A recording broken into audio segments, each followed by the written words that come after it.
So eto na guys, ginawan ko na ng video kung saan ako namimili ng mga tigsasapman, $10 kong mga skirts, palda na pangbonggang OOTD ko. Mga bago to guys, kailangan nyo lang talagang kalkalin para makahanap kayo ng maganda ang itsura at style. Meron din silang mga dresses na tagti $20 at talaga namang nagustuhan ko sila kakabsat dahil ang gaganda. See this beach dress or whatever you call it, ang ganda guys, kukunin natin yan. Ang nakakatuwa pa dito guys, talaga namang sakto lang yung mga sizes niya, nasa medium to large. So eto na nga, sasabihin ko na sa inyo kung saan yung eksaktong location nito bago pa kayo maglaway-laway dyan.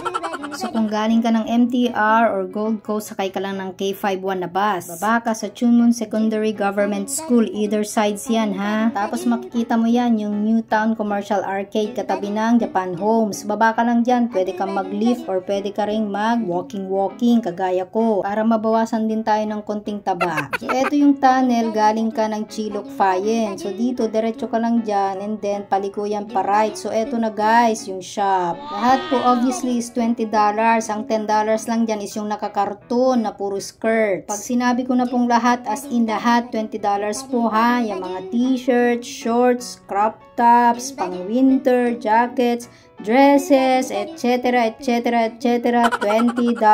Okay? Wag na kayong makulit sa comment section. Dahil makukurot ka na yung mga singit nyo sa kakatanong nyo kung saan yung exact location at anong sasakyan nyo. Oh my God, ang kukulit nyo. Nakapaskin na nga dyan sa screen nyo. Hi!